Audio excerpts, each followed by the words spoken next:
नमस्कार, स्वागत करती हूँ आप सभी का भारत 24 पर। मैं हूं आपके साथ पूर्णिमा मिश्रा। वक्त हो चला है दहाड़ का। पूरा देश इस वक्त इलेक्शन मोड में है और इसी बीच 2024 की लड़ाई अब घोषणा पत्र पर आकर टिक चुकी है। बीजेपी का आरोप यह है कि कांग्रेस का घोषणा पत्र मुस्लिम लीग से प्रभावित है। चुनाव में तुष्टीकरण की कोशिश पर बीजेपी ने कांग्रेस पर निशाना साधा। पीएम मोदी ने इसे लेकर कांग्रेस पर प्रहार किया तो कांग्रेस ने इसकी शिकायत चुनाव आयोग से की और साथ ही कांग्रेस अध्यक्ष मल्लिकार्जुन खड़गे ने भी बीजेपी पर पलटवार किया। उन्होंने कहा कि मोदी जी के भाषणों में आरएसएस की बू आती है। दिन बर दिन बीजेपी की चुनावी हालत इतनी खस्ता होती जा रही है कि आरएसएस को अपने पुराने मित्र मुस्लिम लीग की याद सताने लगी है। एक बार फिर से प्रधानमंत्री आज जब महाराष्ट्र में मौजूद थे तो फिर कांग्रेस पर घोषणा पत्र में मुस्लिम लीग की छवि दिखने को लेकर प्रधानमंत्री ने हमला बोला। कांग्रेस को बेनकाब करने वाला एक घोषणा पत्र है। आप देखिए, हर पन्ने पर भारत के टुकड़े करने की बू आ रही है। कांग्रेस के घोषणा पत्र में वही सोच झलकती है जो सोच आजादी के समय मुस्लिम लीग में थी। मुस्लिम लीग के उस समय के विचारों को कांग्रेस आज भारत पर थोपना चाहती है। मुस्लिम लीग की छाप वाले इस घोषणा पत्र में जो बचा खुचा हिस्सा था उसमें वामपंथी लेफ्टिस्ट हावी हो गए हैं। बयान नरेंद्र मोदी देते हैं, कहते हैं हमारे घोषणा पत्र पर मुस्लिम लीग की छाप है। असलियत यह है कि ये वो दिल में जो इतना अथाह प्रेम, इतना प्रगाढ़ प्रेम है मुस्लिम लीग के लिए नरेंद्र मोदी और भारतीय जनता पार्टी के नेताओं का, जो रह रह कर छलक जाता है। वो गागर इतनी भरी है प्रेम से कि वो समझती नहीं है, वो रह रह कर छलक जाती है। ये असलियत। तो आपने सुना कांग्रेस का पलटवार इस पर। और आइए कुछ सवालों का जिक्र कर लेते हैं, उसके बाद मेहमान कौन कौन मौजूद हैं उनसे आपका तारुफ करवाऊंगी। सबसे पहला सवाल यह है कि 2014, 2019 का चुनाव हार गए, 2024 चुनाव में कांग्रेस मुस्लिम वोट के सहारे है क्या? चुनाव में कांग्रेस तुष्टीकरण की कोशिश कर रही है क्या? विचारधारा पर बिग फाइट सियासी माहौल को टाइट कर रही है क्या? आरएसएस को लेकर क्या कांग्रेस भ्रम फैला रही है? और आरएसएस की विचारधारा से आखिर कांग्रेस को परेशानी क्या है? हमारे साथ मौजूद है धनंजय गिरी, बीजेपी के प्रवक्ता, अनुज आत्रे, कांग्रेस के प्रवक्ता, इस वक्त हमारे साथ जुड़ चुके हैं। अब से थोड़ी देर बाद संजय राणा जी स्टूडियो में मौजूद होंगे, लेकिन विपिन शर्मा जी वरिष्ठ पत्रकार के तौर पर इस वक्त हमारे साथ हैं और हाजी नाजिम साहब मुस्लिम स्कॉलर हैं, इस वक्त वो भी हमारे साथ स्टूडियो में मौजूद हैं। आप सभी मेहमानों का बहुत बहुत स्वागत करती हूं। लेकिन सबसे पहला सवाल धनंजय गिरी जी मेरा आप ही से है। सबसे बड़ी बात ये, जब मल्लिकार्जुन खड़गे ये कहते हैं कि एक बार फिर से वही घिसी पिटी हिंदू मुस्लिम स्क्रिप्ट के सहारे ये पूरा चुनावी माहौल तय होता हुआ नजर आ रहा है। प्रधानमंत्री अभी भी महाराष्ट्र में थे, इससे पहले जब सहारनपुर में थे, मुस्लिम लीग की उन्होंने बात कर दी, कांग्रेस पर आरोप लगाए, तो मल्लिकार्जुन खड़गे ने आरएसएस को घेरते हुए ये कह दिया कि आपकी हालत अब इतनी खराब हो चुकी है चुनावों में कि अब इसके अलावा कुछ बचा नहीं है आपके पास। पूर्णिमा जी, कांग्रेस एक विशेष दल होता था, अब वो शेष हो गया। आने वाले समय में उसका अवशेष भी खोजने से नहीं मिलेंगे और चुनाव में किसकी क्या हालत है ये किसको नहीं पता है।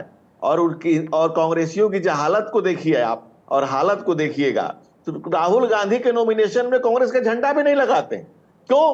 क्योंकि उन्हें सिर्फ मुस्लिम लीग का भी झंडा लगाना पड़ेगा। इस देश के संसाधनों पर पहला हक मुसलमानों का है, ये कहने वाले प्रधानमंत्री मनमोहन सिंह।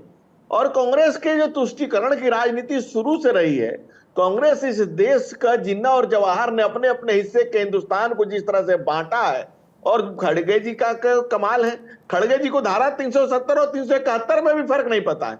किस आलम में है, उनकी उम्र का भी लिहाज करते हुए मैं उन पर कुछ कह नहीं रहा हूं, नहीं तो उनकी हालत देखिए कि उन्हें पता भी नहीं धारा 370 क्या है, 371 क्या है, कौन क्या बोल जाए कांग्रेस में, इसका कुछ पता नहीं चलता है। राष्ट्र के व्यापक हित का ख्याल भाजपा रख सकती है, कांग्रेस करप्शन करे कि पर्याय अगर बन गई, और करप्शन के अलावा तुष्टीकरण कांग्रेस और मुस्लिम लीग का मूल सिद्धांत एक ही था, अंग्रेजी सल्तनत की रक्षा। वह इनके दीर्घ जीव के लिए डिवाइड एंड रूल। बंगाल विभाजन के कारण ही मुस्लिम लीग का अस्तित्व में आया। बंगाल विभाजन अंग्रेजों की साजिश का हिस्सा था, इसे रोकने में सफल रही। और अगर एलन ऑक्टेवियो ह्यूम की स्थापित की गई कांग्रेस को अगर आज हम कहें कि भाई आज आप विदेशी की से उत्पत्ति हैं, तो ये क्या अच्छा होगा? नहीं होगा। लेकिन कांग्रेस ने वहीं से उत्पत्ति हुई। एलन ऑक्टेवियो ह्यूम के स्थापित की गई कांग्रेस, जिसकी खुद की वारंटी समाप्त हो गई है, वो अभी गारंटी लागू करने जा रही है। और उनकी गारंटी और मैनिफेस्टो में देखिए, आप लगातार कह रहे हैं कि हम अल्पसंख्यक हितों की रक्षा करेंगे, अल्पसंख्यकों की हितों की रक्षा करेंगे। आपने धारा 370 को, आप खुद इसके पक्ष से पैरोकार थे। आपने भगवान राम को काल्पनिक बनाया। आपने भारत के सत्य सनातन संस्कृति पर लगातार हमले किए। और आपने हैंड इन ग्लव्स किसके साथ कर रखा था, किसके साथ क्या याराना था कांग्रेस का, ये देश की जनता समझने से बाकी नहीं है। और कांग्रेस में अगर कोई स्थापना से लेकर आज तक के समय में आप देखिए, जो भी कांग्रेस को समझ जाता है वहां से निकल जाता है। अब कभी डॉक्टर हेडगेवार भी कांग्रेस में थे, तो आप क्या कहेंगे? नहीं, लेकिन इसी में धनंजय जी, कांग्रेस फिर ये भी कह देती है ना कि श्यामा प्रसाद मुखर्जी बंगाल में मुस्लिम लीग सरकार के हिस्सा थे, वो उनका भी नाम ले लेते हैं ना। आप उनके गड्ढे खोदेंगे, वो आपके गड्ढे खोदेंगे, लेकिन अंत में होगा क्या? हिंदू मुस्लिम। मैं उसी के जवाब पे आता हूं। कांग्रेस उस समय प्रतिबंधित थी। कांग्रेस इस शर्तों के साथ थी कि चुनाव में नहीं जाएगी। एलन ऑक्टेवियो ह्यूम के स्थापित की गई कांग्रेस में लगातार अंग्रेज के सेक्रेटरी उसके लगातार पदेन अधिकारी होते रहे, अध्यक्ष होते रहे, और इनको जाना मना था चुनाव में। उस समय केवल लीग और हिंदू महासभा प्रतिबंधित नहीं थी। लीग के आमंत्रण पर 3 प्रांतों में जो सरकार बनी हिंदू महासभा के साथ, तो शर्तें सम्मानजनक थी। और शर्तें अगर सम्मान उचित ढंग से चलती तो शायद विभाजन की त्रासदी भी नहीं झेलनी पड़ती। लेकिन कांग्रेस को बहुत जल्दबाजी थी, और उसी जल्दबाजी में अपने अपने हिस्से के हिंदुस्तान को बांट लिया गया। मैं उसी बात आपको बता रहा हूं। श्यामा प्रसाद मुखर्जी भी कांग्रेस में थे, तो क्या कहा जाए। और उसके अलावा जयप्रकाश नारायण भी कांग्रेस में थे, लेकिन कांग्रेस के खिलाफ उन लोगों ने आवाजें बुलंद की। कांग्रेस अपनी जिस गलत रास्ते पर चली और गलत नीतियों पर देश को लेकर चली, उसी का खामियाजा आज देश भुगत रहा है। इस विभाजन के लिए कांग्रेस जिम्मेवार है। और देश के तमाम भूभाग जो आज भारत का हिस्सा नहीं है, उसके लिए अगर कोई कांग्रेस जिम्मेवार है, तो कोई जिम्मेवार है तो सिर्फ कांग्रेस जिम्मेवार है। ठीक है, अगर कोई जिम्मेदार है तो सिर्फ कांग्रेस है। अनुज आत्रे, ऐसा कौन सा जिन्ना का सपना है जो पूरा करने की अगर ठानी है तो किसी और ने नहीं, बल्कि कांग्रेस ने, कांग्रेस पार्टी ने, न सिर्फ अपने बयानों के जरिए। घोषणा पत्र अगर मैं आपका देखूं तो घोषणा पत्र में आपने अल्पसंख्यकों की बात की, बहुत अच्छी बात है सर, बिल्कुल करनी चाहिए, लेकिन बहुत ज्यादा सेलेक्टिव क्या कांग्रेस इसको लेकर नहीं है?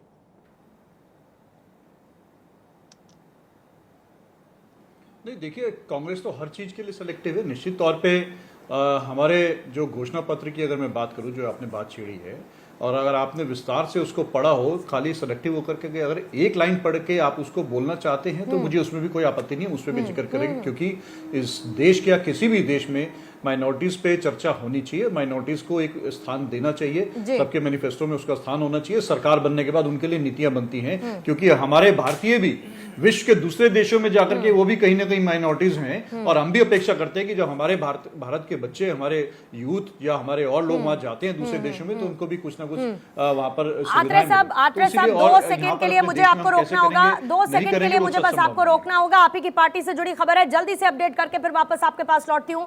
खबर यह है कि अमेठी रायबरेली पर कांग्रेस सोर्सेस के हवाले से खबर यह है कि 26 अप्रैल के बाद होगा अमेठी पर ऐलान। वायनाड चुनाव के बाद उम्मीदवारों का ऐलान किया जाएगा। वायनाड में वोटिंग और उसके पैटर्न को देखते हुए यह फैसला करने की तैयारी कांग्रेस कर चुकी है। कांग्रेस सूत्रों के हवाले से अमेठी को लेकर 26 तारीख के बाद अमेठी और रायबरेली को लेकर कैंडिडेट कौन होगा, इसका नाम, इसका ऐलान किया जा सकता है। आत्रे साहब, इस खबर पर जरा जल्दी से एक ब्रीफ दे देंगे, क्योंकि रायबरेली अमेठी को लेकर अभी तक पेच फंसा हुआ है। फिर उसके बाद मैं वापस अपनी चर्चा की तरफ आऊंगी। इतना इंतजार क्यों? वायनाड में कौन सा चुनावी पैटर्न कांग्रेस देखना चाहती है कि उसके बाद बताएंगे हम। बहुत ही सीक्रेट मैटर है अमेठी और रायबरेली का। देखिए, निश्चित तौर पे अमेठी रायबरेली हमारे लिए बहुत अहम कॉन्स्टिट्यूएंसीज हैं और हमारे दिल के करीब हैं, उतनी ही करीब है जितनी इस देश की और अन्य सीटें भी करीब हैं। और उसी तरह से जैसे उत्तर प्रदेश की और सीटें जो हमारे को खाते में मिली हैं, अमेठी रायबरेली की सीट भी डिक्लेयर कर दी जाएगी। क्योंकि अभी प्रायोरिटी कांग्रेस पार्टी की, हमारे शीर्ष नेतृत्व की उन सीटों को लेकर के है कि जिनके चुनाव पहले चरण में है। ठीक है, जहां जल्दी चुनाव है, पहले उनकी सीटों के ऊपर चर्चा हो रही है। निश्चित तौर पे रायबरेली अमेठी से आपको मजबूत कैंडिडेट मिलेंगे और उत्तर प्रदेश की जो सीटें हमारे खाते में आई हैं, सब सीटें कांग्रेस पार्टी जीतेगी और अपने अलायंस के जो सहयोगी हमारे हैं उनको भी जितवाने में हमारे कार्यकर्ता मदद करेंगे। उसकी आपको चिंता करने की आवश्यकता नहीं है। आपका मैं आभार व्यक्त करता हूं कि आप अगर चिंता व्यक्त करते हैं। नहीं, लेकिन मैं आपके आज के मुद्दे आपके लिए जितनी इंपॉर्टेंट है सर, और आपके बड़े चेहरों के लिहाज से मीडिया के लिए भी ये दोनों सीटें इंपॉर्टेंट हो जाती हैं। और कौतूहल तो होता ही है ना कि भाई अभी तक कांग्रेस ने इसका ऐलान क्यों नहीं किया। जाहिर सी बात है, राहुल गांधी तो चले गए वायनाड, अब किसी को तो लड़ना होगा ना कांग्रेस की तरफ से चुनाव। ठीक है sir, I got your point, I got your point, I got your point. पूरी अहम है, ठीक है, ठीक है। आत्रे साहब जल्दी से पहली वाली बात पर अपनी बात पूरी कीजिएगा, क्योंकि मैंने आपसे ये पूछा, मैंने आपसे एक सिलेक्टिव होने को लेकर सवाल पूछा जो झलक घोषणा पत्र में नजर आती है, और उससे ही पहले सवाल मेरा आपसे यही था कि कौन सा ऐसा जिन्ना प्रेम है जो अधूरा है, जिसको पूरा कांग्रेस करना चाहती है। तुष्टीकरण के आरोप आप लगाते हैं बीजेपी पर, लेकिन खुद कांग्रेस इन आरोपों से अछूती नहीं है। नहीं, मुझे नहीं लगता कांग्रेस के ऊपर इस तरह का कोई आरोप लगा सकता है, क्योंकि जिन्ना प्रेम कांग्रेस के लिए कभी नहीं रहा। कांग्रेस का तो जिन्ना से हमेशा हमारा दो फाड़ रहा है, और जिन्ना की आइडियोलॉजी से कांग्रेस पार्टी हमेशा हम लोग इत्तेफाक नहीं रखते रहे। हाँ, जिन्ना से प्रेम भारतीय जनता पार्टी की जो पूर्वज पेरेंट पार्टी है, जो जनसंघ है, उनका निश्चित तौर पे रहा है। जो इनके जो फाउंडर हैं, जो संस्थापक हैं और जो इनके आज भी प्रेरणा स्रोत हैं, सावरकर, दामोदर सावरकर जी और श्यामा प्रसाद मुखर्जी, उनका पूरा पूर्व नाता रहा है। अच्छा। जिन्ना की मुस्लिम लीग के साथ 1941 में बंगाल में और सिंध में जब जनसंघ ने सरकार बनाई थी, तो इनके आदरणीय श्यामा प्रसाद मुखर्जी जी उसमें डिप्टी सीएम और वित्त मंत्री थे। शायद ये लोग भूल रहे होंगे। ये वही जिन्ना की मुस्लिम लीग है कि जिसने टू नेशन थ्योरी का, इस देश का बंटवारे का जब प्रपोजल रखा था, तो सावरकर ने उसका समर्थन किया था कि हाँ, इस देश में फाड़ होना चाहिए, हम लोग टू नेशन थ्योरी का समर्थन करते हैं। ये वही जिन्ना की मुस्लिम लीग है कि जो जनसंघ, जब कांग्रेस पार्टी अंग्रेजों के खिलाफ युद्ध लड़ रही थी, अंग्रेजों के खिलाफ आंदोलन कर रहे थे, गांधी जी से लेकर के तमाम कांग्रेस के नेता अंग्रेजों को भारत छोड़ो आंदोलन चला रहे थे, तो ये लोग पर्दे के पीछे से अंग्रेजों की मदद कर रहे थे। अच्छा। ये जनसंघ का इतिहास रहा है। अच्छा। ये वही जिन्ना से इनका प्रेम रहा है कि ये जिन्ना की जो है मुस्लिम लीग, जब 1977 में इंदिरा जी के खिलाफ जब जनसंघ, लेफ्ट और मुस्लिम लीग की सरकार बनी थी, तब भी ये लोग साथ आए। और अभी हाल ही में नागपुर में जब इनका अलायंस हुआ है 2012 में, इंडियन मुस्लिम लीग, इसी इंडियन मुस्लिम लीग के साथ इन्होंने जो है अलायंस करके नागपुर में नगर निगम के चुनाव लड़े। अच्छा। और जो है हमारे ऊपर जिस मुस्लिम लीग का आरोप लगाती है, जिन्ना वाली मुस्लिम लीग नहीं है, ये केरल में इंडियन मुस्लिम लीग है, जिसका जिन्ना की पार्टी से कोई लेना देना नहीं है। जिन्ना की मुस्लिम लीग से अगर किसी का लेना देना रहा है, और जिसके साथ उन्होंने सरकार चलाई है, और जिसकी आइडियोलॉजी के साथ इनकी विचारधारा मेल खाती रही है, वो जनसंघ की रही है, इनके श्यामा प्रसाद मुखर्जी की रही है, इनके दामोदर सावरकर जी की रही है, और उसी को लेकर के ये आगे भी। ठीक है धनंजय जी, जल्दी से इसका जवाब आपसे लूंगी, और उसके बाद संजय राणा जी भी हमें ज्वाइनिंग कर चुके हैं, विपिन जी हमारे साथ मौजूद है, हाजी नाजिम जी भी आपके पास आऊंगे, लेकिन धनंजय जी जल्दी से इसका काउंटर रखिएगा। मुझे दो बातें बड़ी आश्चर्यजनक लगी। जैसा कांग्रेस प्रवक्ता ने कहा कि जैसे हमारे बच्चे विदेश में जाते हैं और वो अल्पसंख्यक हो जाते हैं, वैसे ही यहाँ के अल्पसंख्यकों के लिए हमें कानून बनाना चाहिए। यानी कि देश के अल्पसंख्यकों को यहाँ के और यहाँ की पैदाइश मानते ही नहीं, इनको मानते हैं कि ये कहीं बाहर से आए। तो पहले तो इस सोच के मुझे बड़ा तकलीफ हुई। ये कह रहे हैं कि जैसे हमारे बच्चे, भाई साहब आपके समय नहीं बोला, क्या बोला है भाई साहब, मैंने आपके समय सुन लिया, उसके बाद बोलिए। बिल्कुल सुना, और रिप्ले करके चला दीजिए, रिप्ले करके चला दीजिए। अगर बात गलत है आज से टीवी डिबेट छोड़ दूंगा, आज से टीवी डिबेट छोड़ दूंगा अगर मैंने आपने नहीं कहा होगा तो। अनुज जी, मैं एक शब्द गलत नहीं बोलता हूं और जिम्मेवारी से बोलता हूं। मैं बोल देता हूं, रिपीट कर देता हूं आपको, मैं रिपीट करता हूं, सुन लीजिए, उसके बाद काउंटर कीजिएगा। Channel repeat. मैंने ये बोला है कि जो विदेश में हमारे भारतीय रह रहे हैं, जो एनआरआईज रह रहे हैं, अगर आपको मैं और उसको डिटेल में एक्सप्लेन कर देता हूं, जो भारतीय रह रहे हैं, जो वहां पर माइनॉरिटीज को जिनका स्टेटस मिला हुआ है, क्या हम लोग नहीं चाहते हैं कि हमारे हिंदुस्तानी जो भारतीय बाहर माइनॉरिटीज का जिनको स्टेटस है, उनको सुविधाएं मिलनी चाहिए। ये कांग्रेस का कैसा चरित्र है जो यहाँ के अल्पसंख्यकों को इस मिट्टी का मानती ही नहीं है, और ये अल्पसंख्यकों को तुष्टीकरण करके डरा करके आपकी समझ में, मुझे लगता है ये आपकी पार्टी को सोचना चाहिए कि आपकी समझ में कई फर्क है और आपके बोलने में कई फर्क आ जाता है। आपको समझ नहीं आ रहा कि हम किसने क्या बोला है। बहुसंख्यक तो पहले से आपको समझ गया था, अब देश के अल्पसंख्यकों ने भी आपको समझ लिया मुझे है। हंसी आती है तो आपकी बात का अल्पसंख्यक और जवाब देने का, बहुसंख्यक कोई दोनों कारण- के समझने के कारण आप संख्या में कहीं नहीं टिक रहे। दूसरा, इन्होंने कहा कि अमेठी से जब उत्तर मजबूत नहीं होता, उम्मीदवार तर्क देंगे। नहीं होता, तो तर्कों का इन्होंने सहारा लिया कहा- जाता है। दूसरा इन्होंने कहा कि अमेठी से मजबूत उम्मीदवार देंगे, यानी कि इन्होंने ये माना कि राहुल गांधी मजबूत उम्मीदवार नहीं थे, इसलिए उन्हें वहां से भागना पड़ा। अब ये मजबूत उम्मीदवार की खोज कर रहे हैं, जो 26 अप्रैल तक मजबूत उम्मीदवार अरे इनको अपनी मिल समझ जाएगा, ठीक कर लीजिए। तो ये बात वहां पर मजबूत उम्मीदवार देंगे। तीसरी बात, केरल में जिस निवेदन मुस्लिम करूंगा लीग की भारतीय- स्थापना आपके लीडर उस से कि मुस्लिम जरा लीग थोड़ा ने सा आज भाजपा आजादी के प्रवक्ताओं को बाद जरा सिर्फ समझ वाले नुक्ता प्रवक्ताओं को नफस भी- जेरो जबर बदला है, इरादा उसका वही है। और ये इरादा इस देश के शिक्षा मंत्री को भी उस बाहर से पढ़े हुए को रख करके, जिनकी पढ़ाई विदेश से और लुगाई भी विदेश से, ऐसे कांग्रेसियों ने इस देश की जो दुहाई करी और जो हालत करी है, इस देश की जनता में किसी से छुपा हुआ नहीं है। और मैं आजादी की लड़ाई लड़े थे, आप कैसे आजादी की लड़ाई लड़े थे भाई? अकबर इलाहाबादी ने कहा है कि उनकी देश की खाते हैं, मुल्क के गम में खाते हैं डिनर हुक्काम के साथ, रंज लीडर को है मगर बड़े आराम के साथ। आप बता दीजिए, एक कांग्रेस का नेता बता दीजिए लाला लाजपत राय के अलावा जिसने लाठी भी खाई हो। गोली तो छोड़ दीजिए, फांसी तो छोड़ दीजिए, एक कांग्रेस का नेता भी ऑन स्क्रीन बता दीजिए लाला लाजपत राय के अलावा जिसने लाठी भी खाई हो। ये अकबर इलाहाबादी ने जो कहा था वही सच है कि आप अंग्रेजों की गोद में बैठकर उनकी चाटुकारिता करके, और नेहरू जी एडविना की किताबें कितनी हैं वो पढ़ करके पता चल जाता है कि आपने इस देश के साथ क्या किया और कैसे कैसे किया, ये सब कोई जानता है। इसलिए कांग्रेस लगातार एक्सपोज हो चुकी है और आपके तुष्टीकरण के और आपके अल्पसंख्यक प्रेम किसी से छुपा हुआ नहीं है। और राहुल गांधी बीच में जो जनेऊ लगाकर घूम रहे थे और जाति की संख्या पूछ रहे थे कि मैं जाति बताऊंगा, तो जाति की जनगणना कराएंगे, लेकिन जाति क्या बताएंगे? ये दादा बगल में सिमेट्री में लेटे हुए हैं। तो आपकी सच्चाई देश जानता है और बखूबी जानता ठीक है धनंजय और अच्छे से जी, जानता ठीक है धनंजय जी, ठीक है। आत्रे साहब, इसका आपसे जवाब लूंगी, लेकिन बाकी मेहमानों के पास जाना चाहूंगी क्योंकि समय काफी निकल चुका है। संजय राणा जी आपके साथ शुरुआत करते हुए, विपिन जी आपके पास आते हुए, फिर हाजी नाजिम आपके पास आऊंगी।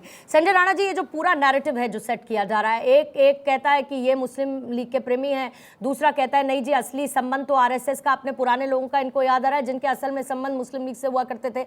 लेकिन कुल मिलाकर चुनावों से पहले एक बार फिर से वही मुस्लिम तुष्टीकरण की बात होने लगी है। एक बार फिर से बताने लगा है हर कोई कि कौन मुस्लिमों का ज्यादा सगा नजर आता है। चुनावी रैलियों में समझ में आता है, लेकिन इसका वोटर पे भी तो इम्पैक्ट पड़ता होगा, या उनको पता है कि नहीं जी ये तो सिर्फ चुनावी जुमले हैं, बस कहा जाता है, रैलियों में फिर छोड़ देते हैं। पूर्णिमा, गुड इवनिंग फेलो फ्रेंड। देखिए, 2-3 तथ्यों को रखना बहुत जरूरी है क्योंकि यहाँ पे भ्रामक तरह से एक प्रचार किया गया, जो इतिहास उसको तोड़ मरोड़ के प्रस्तुत किया गया। जैसे बोला गया कि जो इंडियन मुस्लिम लीग है और इंडियन मुस्लिम लीग से अलग है, तो इनको मैं थोड़ा ज्ञान अर्जन करा देता हूँ इनका। देखिए, जो मोहम्मद इस्माइल थे और पोकर साहेब बहादुर, 2 संस्थापक थे जो दूत कहे जाते थे साउथ के। उस जमाने में मद्रास प्रेसिडेंसी कहा जाता था, जिसके अंतर्गत तमिलनाडु, कर्नाटका, केरला और आंध्र प्रदेश के कुछ पार्ट आते थे। उसके वो नेता थे। और जब 1945-46 में इलेक्शन हुआ था तो तकरीबन 28 सीट मुस्लिम लीग ने जीती थी और उसके नेतृत्व करने वाले ये 2 व्यक्ति थे। और ये 2 व्यक्ति 1977 तक इस जो पार्लियामेंट है हमारी, इस पार्लियामेंट में प्रतिनिधित्व कर रहे थे। तो ये इतिहास का पहला सत्य है। दूसरा सत्य है जब बोला जाता है कि क्या नाम है, मुखर्जी जी, श्यामा प्रसाद मुखर्जी जी, उनके साथ सरकार बनाई थी, बिल्कुल अर्ध सत्य है। मैं सत्य बता देता हूं, मैं उसके बाद तथ्य पे आ जाऊंगा। 1941 में कृषक प्रजा पार्टी के साथ गठबंधन करके सरकार बनाई थी। उसके नेता हुआ करते थे फजलुल हक, ठीक है, वो उसके नेता हुआ करते। तो उनमें और मुस्लिम लीग में मतभेद था। वो अलग पार्टी बन के सरकार बनी थी। उस सरकार में श्यामा प्रसाद मुखर्जी जी मंत्री थे। तो कृपया करके इतिहास को इतना मत तोड़े और लोगों को बरगलाना बंद कर दे। अब आते हैं आपके मुख्य प्रश्न पे, जो मैनिफेस्टो की बात है। देखिए, मैनिफेस्टो में तकरीबन 48 पेज का मैनिफेस्टो है और 344 उसमें वादे किए गए। इसमें न्याय की वादे किए जाते हैं। लेकिन अगर आप उसको ध्यानपूर्वक विवरण सुनेंगे तो उसमें ऐसे लग रहा है कि मोदी विरोधी और सरकार की योजना है उसके विरुद्ध में काम हो रहा है। जैसे 370 हटा देना, मुस्लिम लीग की बात उन्होंने क्यों की? देखिए, ऐसा होता 370 हटा देना, मुस्लिम आज लोग फिर कहीं महाराष्ट्र, हाँ, आज फिर से महाराष्ट्र, बिल्कुल। देखिए, ये क्यों ऐसा शब्द बोला जा रहा है उसको समझने की जरूरत है। आप अलग से एक पूरा मैनिफेस्टो है 48 पेज का, उसमें कोई भी पॉइंट आप कहीं भी डाल सकते हैं, लेकिन माइनॉरिटीज के लिए अलग से एक तरह से पैराग्राफ या एक पेज रखा गया जिसके अंतर्गत। वो तो कह रहे हैं ना आत्रे साहब की कोई तो हो जो माइनॉरिटीज के बारे में बात करे। ये बताइए, माइनॉरिटी कौन होता है? जो अल्पसंख्यक हो, देश का दूसरा बहुसंख्यक अल्पसंख्यक कैसे हो गया?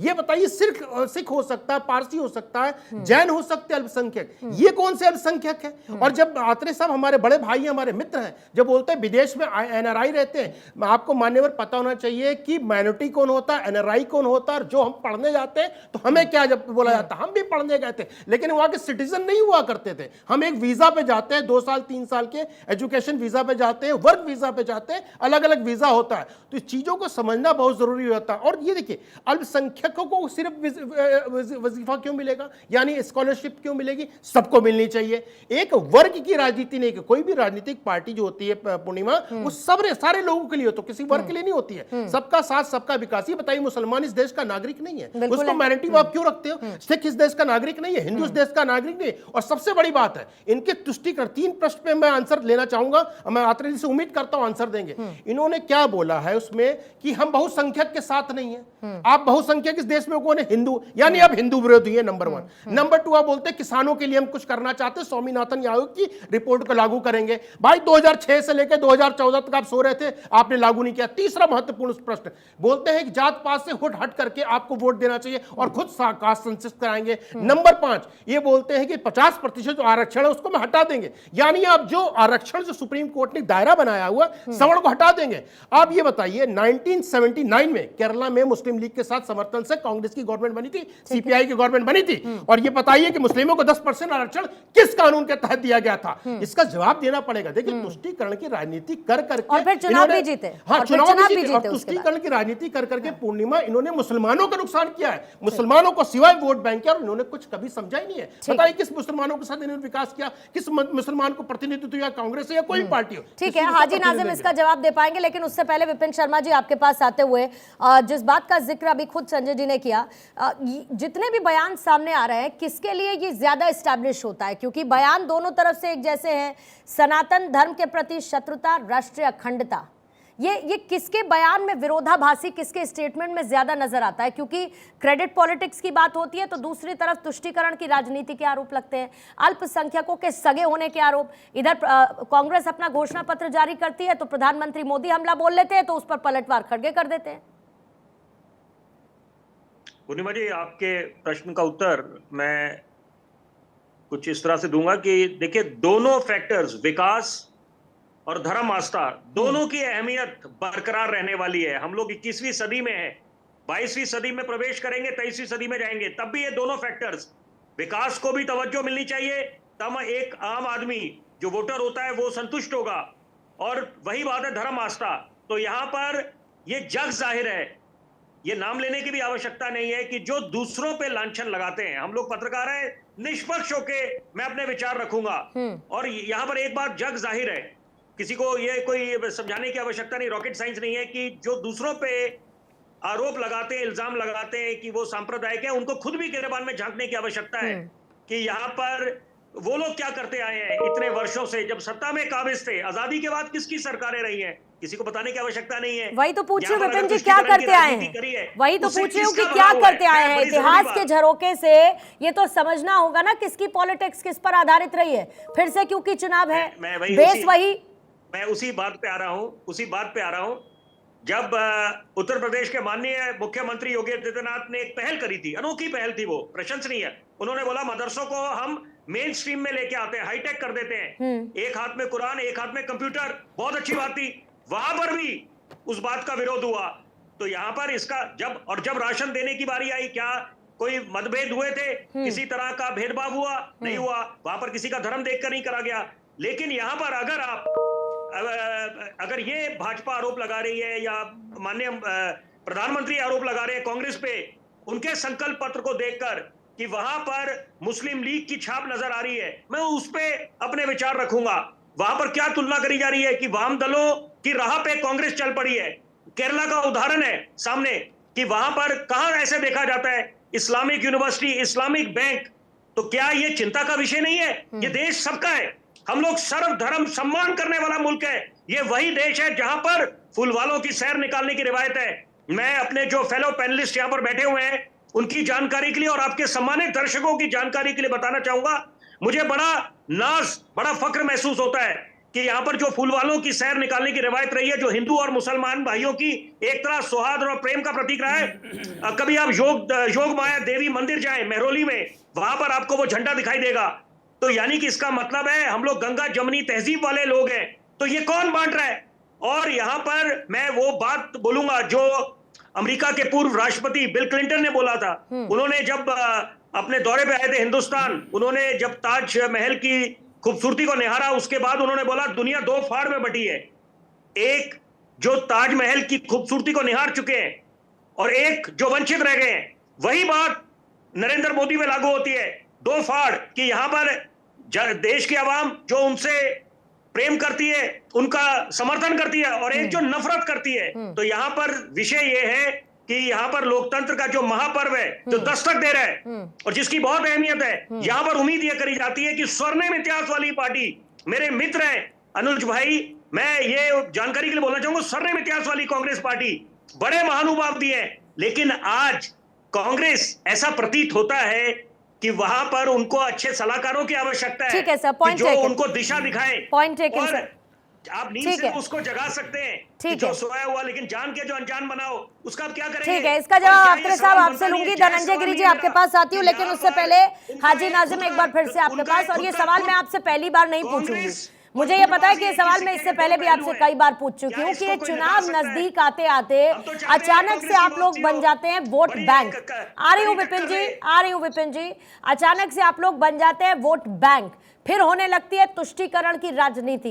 ये बताया जाने लगता है कि अल्पसंख्यकों का कौन कितना सगा है। और राणा जी की भाषा में अगर मैं कहूं तो अल्पसंख्यक क्या, आप तो सेकंड लार्जेस्ट अब हो गए, तो अल्पसंख्यक माइनॉरिटीज तो खैर और लोग भी बचे, लेकिन उसके बावजूद उसमें सियासी बयानबाजी लगातार जारी रहती है। जरा बता दीजिए, वो जो मोदी मुल्क और मुसलमान का कॉन्सेप्ट है, वो कुछ किया गया आपके लिए कि नहीं किया गया?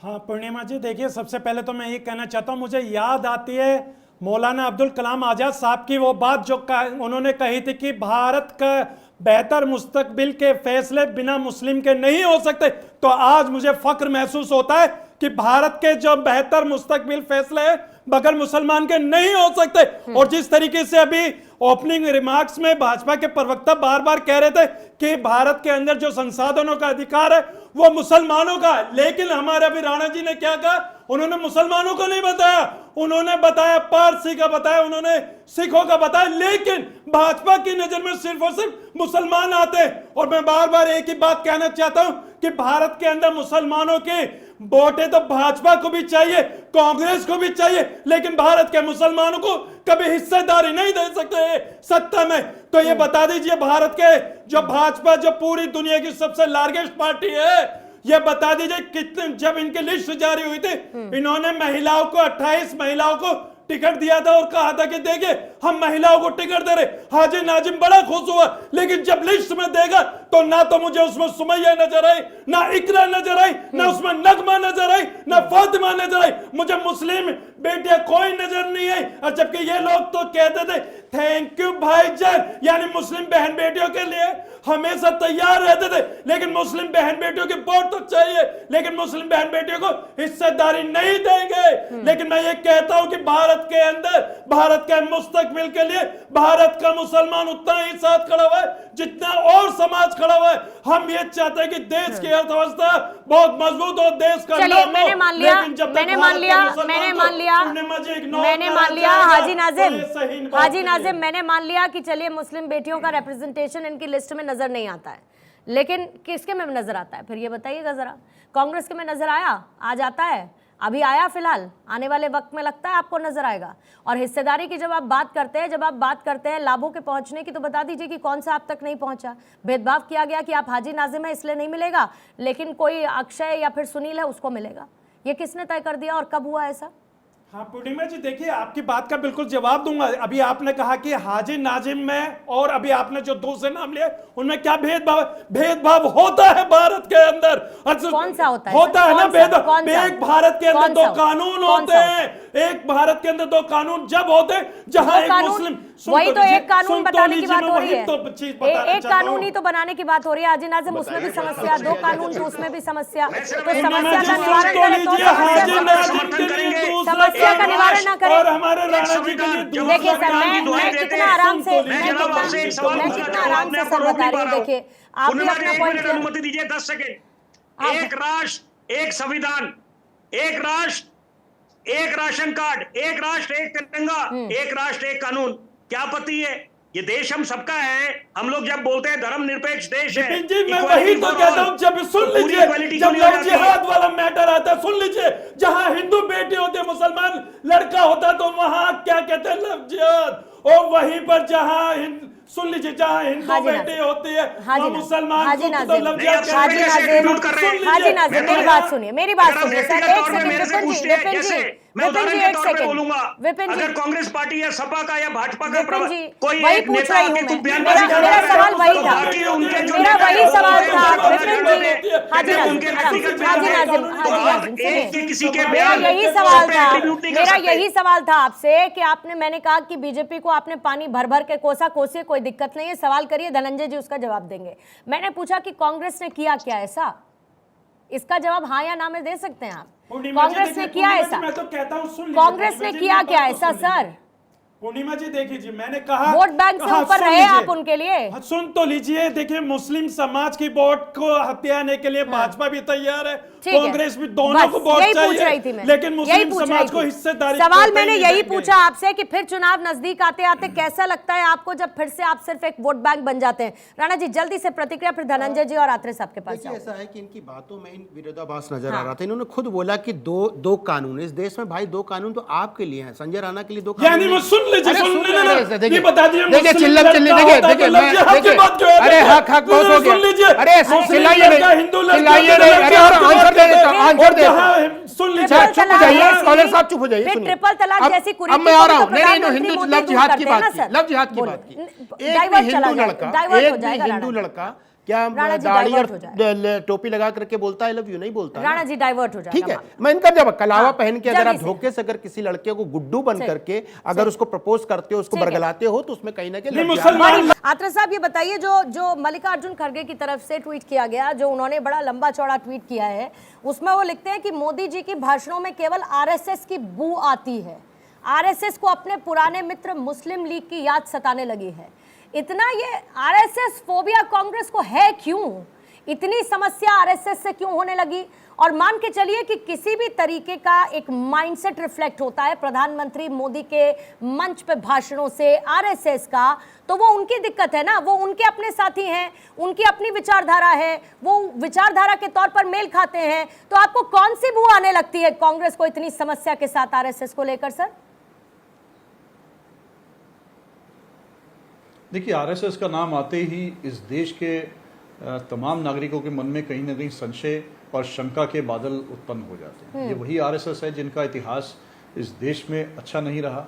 ये वही आरएसएस है जो इस आज की डेट में, इनके आरएसएस के वर्कर्स जो है देश में देशभक्त होने का सर्टिफिकेट तो बांटते हैं, लेकिन आज तक ये नहीं जवाब देते कि हमारे देश का तिरंगा 52 सालों तक इनके आरएसएस मुख्यालय में क्यों नहीं फहराया गया, क्यों इन्होंने उससे परहेज रखा, क्या वजह थी कि आज अपने देश के तिरंगे को ही लोग अपना नहीं सके पिछले 50 सालों में, और उसके बाद जब कांग्रेस ने जब आवाज उठाई तो जाकर के मजबूरी में लगाया। ये वही आरएसएस है कि जिनके नेता, इनके पूर्वज जो है नाथूराम गोडसे रहे हैं, और नाथूराम गोडसे का क्या कृत्य रहा है इस देश में, देश के राष्ट्रपिता महात्मा गांधी की हत्या में उनका हाथ रहा है, सीधे तौर पे उन्होंने हत्यारे रहे हैं उनके।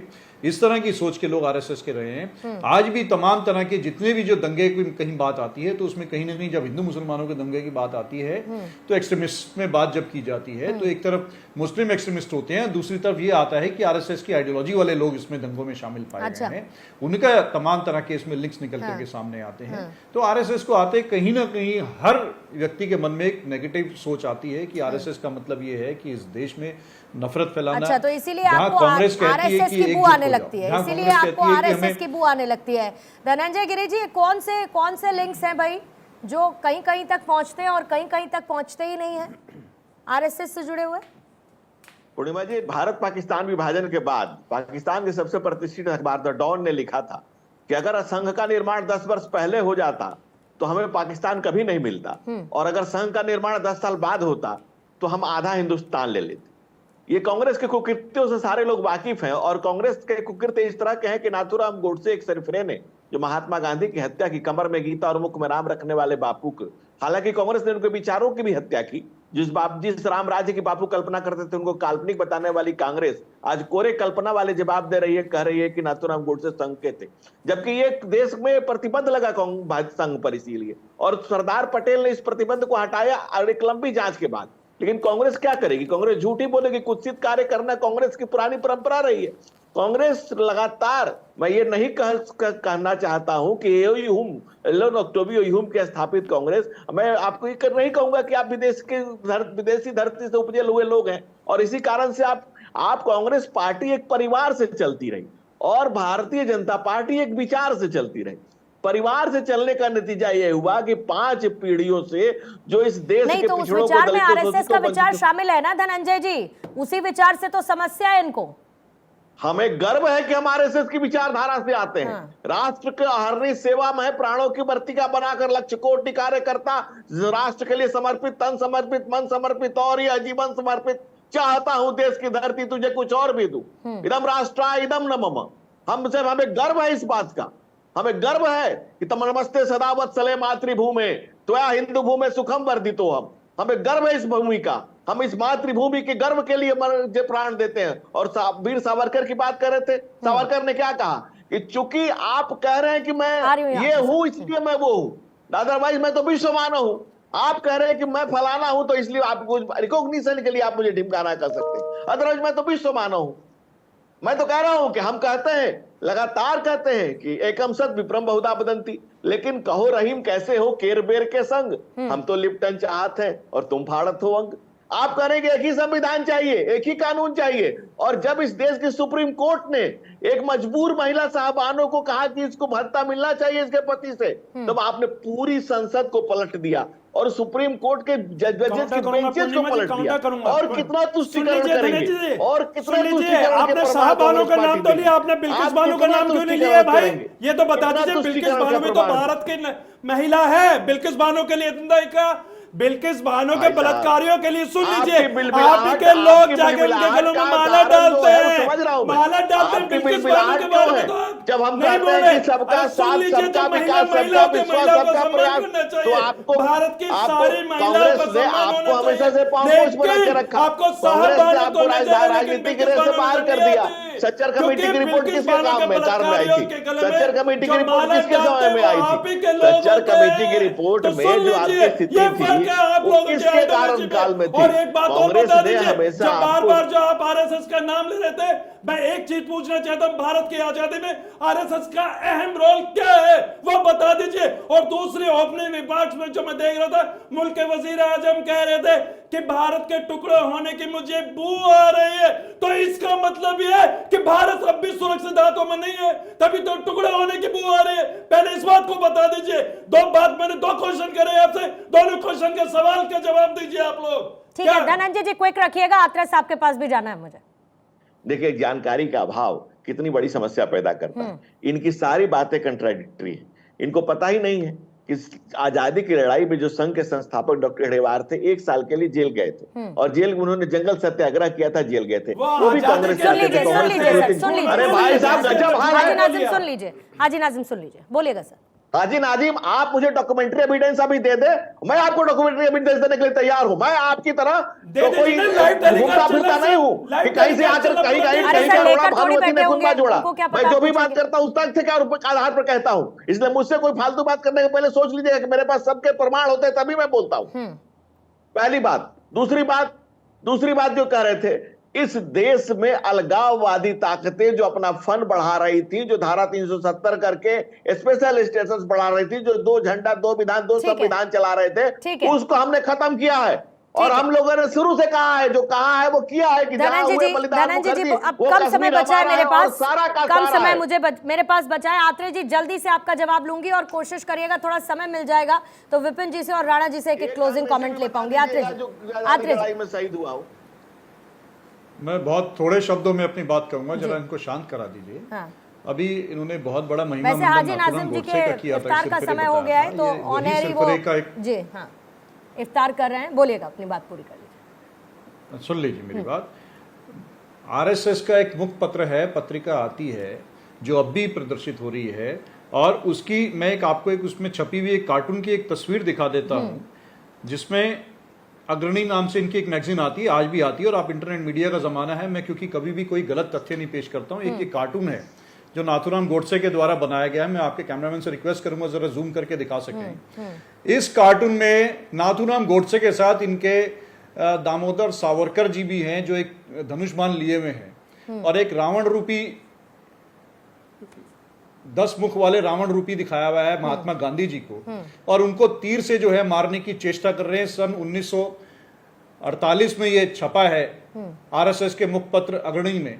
इसमें एक चेहरा गांधी जी का और पूरा शरीर गांधी जी का दिखाया हुआ है। इसमें हमारे आदरणीय सुभाष चंद्र बोस जी हैं, नेताजी, इसमें सरदार पटेल जी हैं, इसमें देश के प्रथम प्रधानमंत्री जवाहरलाल नेहरू जी समेत तमाम जो एक स्वतंत्रता सेनानी थे, उन 10 महानुभावों को दिखाया गया है, और नाथूराम गोडसे सावरकर जी के साथ मिलकर के जो है ठीक है सर, आखिर साहब आपका पॉइंट ले लिया, राणा जी इसका जवाब दीजिएगा, और साथ ही ये भी 1942 को लेकर जो आरोप लगते हैं, विपिन जी आ रहे हो आपके पास, इसी पर जवाब लूंगी।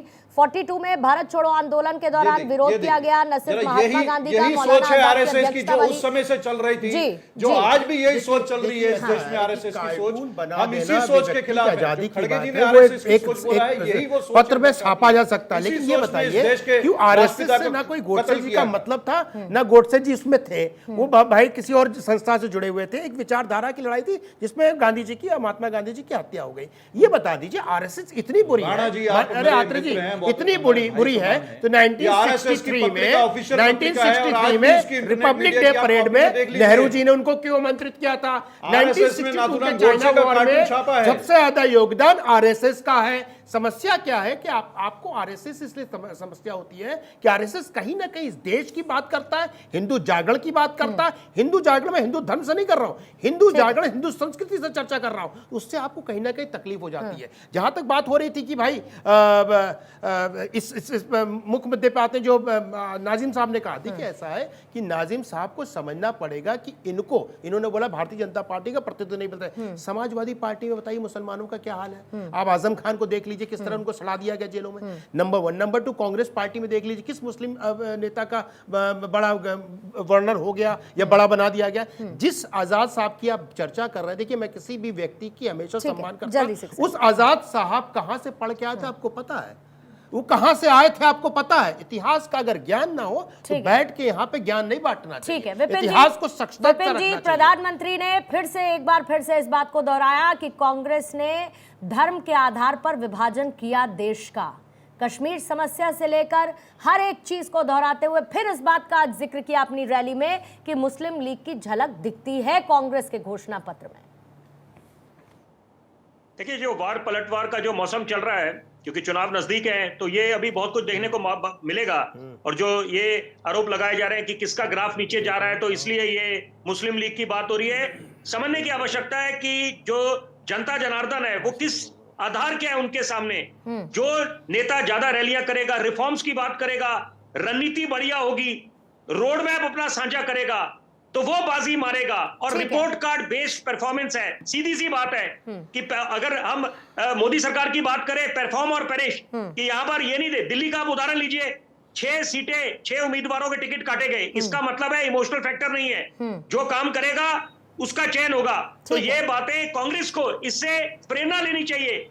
अच्छे मॉडल की, जब गुजरात मॉडल की बात चलती है, दिल्ली मॉडल की बात करें, तो यहां पर यह बात समझनी चाहिए कि जब आप चुनाव लड़ते हैं तो रणनीति पे बहुत कुछ निर्भर करता है। और यह भूलना नहीं चाहिए, बड़ा आसान होता है बोलना, दूसरे पे लांछन लगाना कि आप ईडी सीबीआई का दुरुपयोग हो रहा है। सीबीआई को किसके कार्यकाल में बोला गया था? केस्ट पैरेट, वो तो ठीक है विपिन जी, लेकिन अब फिर वो लंबा हो जाएगा। अब सीबीआई को लेकर कांग्रेस का इतिहास आप बताएंगे तो वो आज फिर बीजेपी पर आरोप लगाएंगे सीबीआई, आईटी, ईडी को लेकर। ठीक है सर।